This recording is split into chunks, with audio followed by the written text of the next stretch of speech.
You can come and take 5 million and establish if you are qualified to do so. Okay. You know, because of rising foreign exchange rate, prices have risen in Nigeria. Inflation has gone up. I mean, so is there anything that the central bank can do, or we just have to live with it with our limited resources, our limited 18,000 naira minimum wage?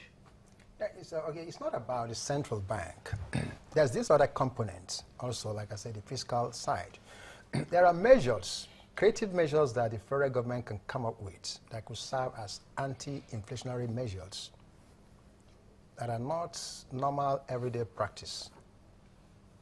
You know, they can try pump priming. They can apply the Keynesian model. Anyway, please explain. Yeah. It's just about you know, pumping money into the system. Maybe some selected sectors of the economy. Yeah. How does the CBN do that? No CBN. Oh, not CBN. It's very the fiscal side, you know. Okay. But it could work in collaboration with CBN. Okay. But it's an economic model. What about what if you were in a situation where the fiscal side is not moving as it should? Why should it not move? No. We are in a situation, hypothetical situation, where the fiscal side is not coming forth with policies that it should. And the CBN is continually working and reworking its own monetary policies.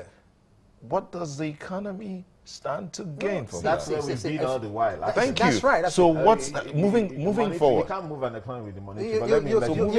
You can't, and it really beats me hollow why the physical side will not be moving.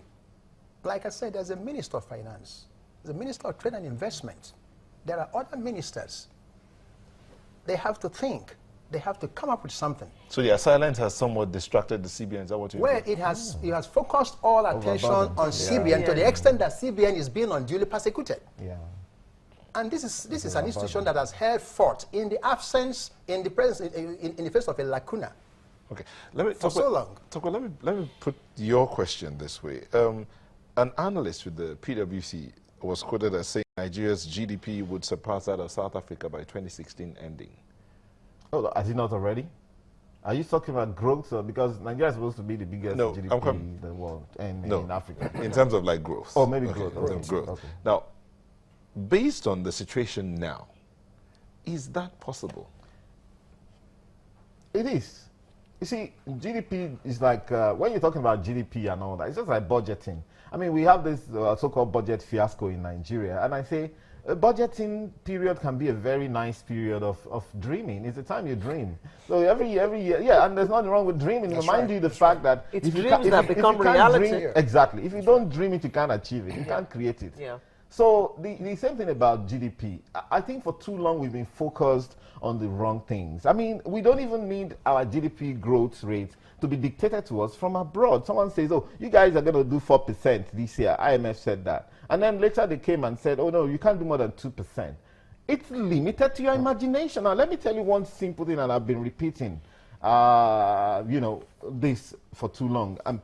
The key way, the point is this: if you look at the definition of economic development from some circles, it talks of, a people will be developed if they understand their environment, if they take charge of their environment. That's why you call them developed. By understanding the laws of science and developing tools, which is technology, and how they allocate work to people within the economy.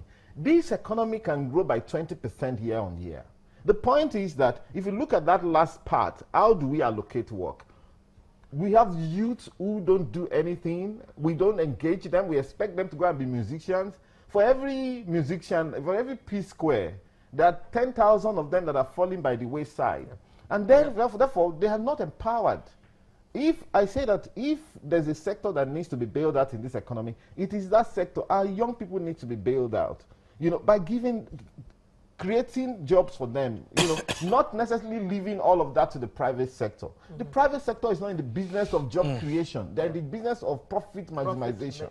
Okay, so the government must think for its own people. Now, in which case, the way to double this GDP is to say, those people who are on the fringes, who are lost, can we bring them in? Can we give them stuff to do? And until the day this country becomes like the UK, like the US, like all those countries that we run to, there's work to be done. Okay. So if we can create those jobs and get these guys engaged, like it is done Why do we wait to count unemployment until when people leave university?